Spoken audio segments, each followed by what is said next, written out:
లక్షల ఆపరేషన్లు మీకు ఆరోగ్యశ్రీ కార్డు ద్వారా ఎంతమందికి వైద్యాన్ని అందించారు, ఎంతమంది ప్రాణాలను నిలబెట్టారు? అది అభివృద్ధి కాదా? శ్రీకాకుళం జిల్లాలో చాలాసార్లు చెప్పా, ఇది కిడ్నీ పేషెంట్లు, దానికి ఆ ప్రాజెక్ట్ ఎంత విలువైనది, ఎంతమంది నాయకులు వచ్చారు, ఎంతమంది ముందు ఎన్నో ప్రభుత్వాలు నడిచాయి. ఉద్దానం వాళ్ళ పరిస్థితి ఎవరైనా పట్టించుకున్నారా? వెళ్ళి చూసొచ్చి ఆ టయానికి ఏదో న్యూస్లో చూపించేసి మేము ఉన్నామమ్మా, మేము ఆదుకుంటాం మాట చెప్పేస్తే సరిపోతుందా? దాన్ని ఇంప్లిమెంట్ చేసే నాయకుడు రావాలి కదా. మరి ఉద్దానం ప్రాజెక్ట్ని అంత చక్కగా మల్టీ స్పెషాలిటీ హాస్పిటల్ని కట్టించి అంతమంది కిడ్నీ పేషెంట్లకి మంచినీరు సరఫరా ఆ ప్రాజెక్ట్ని ఇంప్లిమెంట్ చేశారంటే అది మామూలు విషయమా?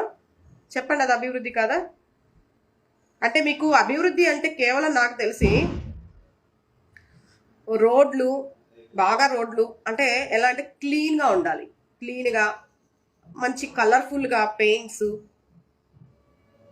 రోడ్లన్నీ లైట్లు, అలా ఉంటే అభివృద్ధి, అంతే కదా.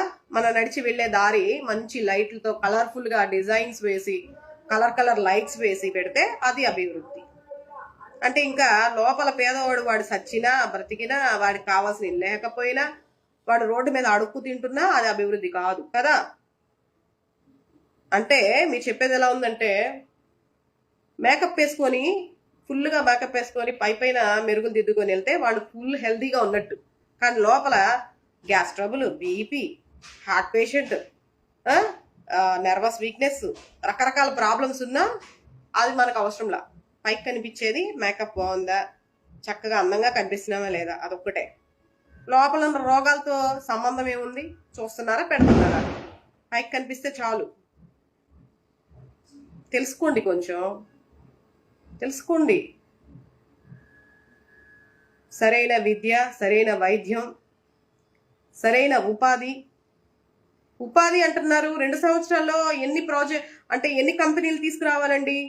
2 సంవత్సరాల్లో ఎన్ని కంపెనీలు తీసుకొచ్చి ఎన్ని కంపెనీలు కట్టించాలి?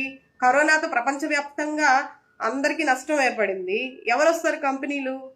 ఎవరు తీసుకొస్తారు? ఆలోచించరా? ఉపాధి వస్తుంది. ఇప్పుడు 4 పోర్టులు తీసుకొచ్చారు. పారిశ్రామిక అభివృద్ధి దేని వల్ల జరుగుతుందండి? పోర్టుల ద్వారానే కదా. ఎంతో మంది ఉద్యోగస్తులు, ఎంతో మందికి ఉపాధి కల్పించే పోర్టులు 4 పోర్టులు రెడీ చేశారు. గతంలో ఏ నాయకుడు అలా చేశారా? 10 షిప్పింగ్ హార్బర్స్,